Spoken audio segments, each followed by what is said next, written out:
It's hard to understand what it must have been like during World War II. For most of us these days, we learn about the war from movies like Pearl Harbor, Midway, and Saving Private Ryan. But during World War II, there were many men that were forgotten. The Tuskegee Airmen made a major contribution to America's history. But I always wondered, who were they? Where did they come from? What did they do? And how were they finally recognized for their accomplishment? Last year, in 2007, the Tuskegee Airmen, March of 2007, the Tuskegee Airmen was given the highest honor this country had to bestow, was a Congressional Gold Medal. Finally, after more than 60 years, the Tuskegee Airmen were finally recognized for their accomplishment. But it all started in July 1941. America was a segregated society. African Americans, or colors as they were called, were struggling to gain respect and equality. There are many reasons, but the U.S. military decided to create an all-black squadron to help fight during World War II. But it wasn't easy for these men. In 1941, the first group of black Americans began their flight training at Tuskegee Institute. But their training was so difficult that it was almost designed for them to fail. The lightest infraction would cause them to be washed out of the program. The outfit was set up to fail. Why would it fail? Because they assumed that we couldn't do anything technical or difficult. Did not even give us the opportunity to fail by ourselves. The training was not just competitive, but it was sort of do or die, and it was not easy. I think, to answer your question more completely, it was not just a normal training, it was the training that was done for blacks only, and we had to fight uphill battles, racial battles. What was your training like? Well, pardon me. My training at Tuskegee was different than the white cadets.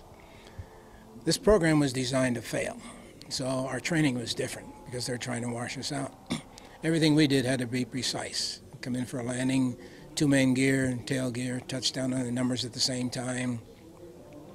Did a steep turn at 2,000 feet, 140 miles an hour. That's what they meant, nothing more, nothing less. Did a loop, 360 less.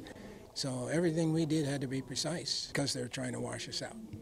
And whether you know it or not, the whole program was designed to fail.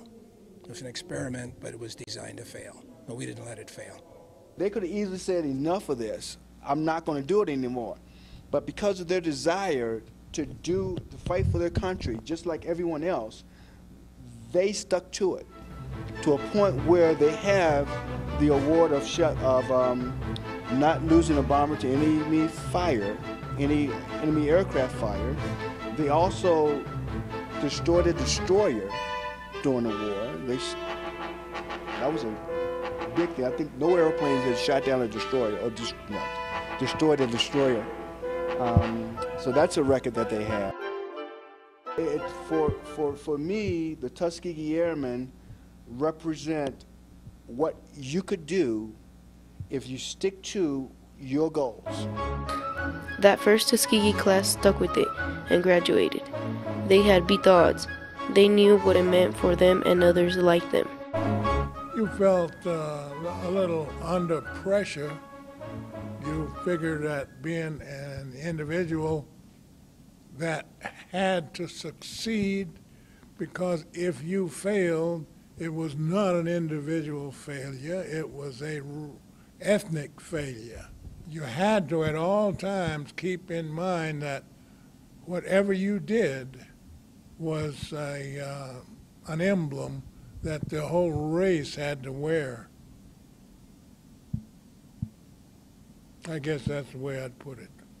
The first graduating class was sent to Europe. They eventually were sent to a segregated base in North Africa. Their mission was to escort bombers. Interesting enough, these young black pilots' task was to protect bomber pilots, who did not give them the respect and the honor that they were due. One of the things with the Tuskegee Airmen, they flew airplanes they're called the P-51, P-51 Mustang. They painted their tails red, bright red. And the German call us, we were called the Red-Tailed Angels because of the red tail. A lot of the fighters, the German pilots, would not attack the group that the Tuskegee Airmen were escorting. Yesterday I fulfilled one of my ambitions as a combat pilot. I got one airplane. On the last mission, which I got a probable, I was quite keen and that the airplane didn't go down. Yesterday I was quite surprised and quite keen to see it go down. I turned right and put up a stone wall of bullets, and the first enemy aircraft flew into it. Then I stopped shooting, and he bailed out. I completed the 360 circle and went directly toward Rome, looking for my lead. Everybody knows that Tuskegee Airmen were fighter pilots. Was that really true? No, it's not. We're fighter pilots and bomber pilots. We had a bomber group, 477th Bomb Group, had 4 B-25 squadrons. And they did a lot of training, and they were supposed to go to the Pacific in September of 1945. But since they dropped the A-bomb, they weren't able to go either. But they were not slated to go to Europe at all. It was their bravery and sacrifice that broke the shackles of racism and segregation in our armed forces. And on July 31st, 1948, the military was finally desegregated. But their example paved the road for all those African Americans that followed. A few months after the Tuskegee Airmen received our nation's highest award, the youngest and first African American flew around the world in a single-engine aircraft. In July of 2007, Barrington Irving flew into a small airport in Colorado where he was met by a group of Tuskegee pilots.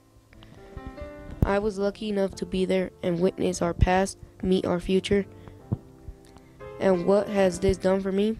Well, who knows, maybe I'll be the first Mexican American to fly around the world in a single engine aircraft.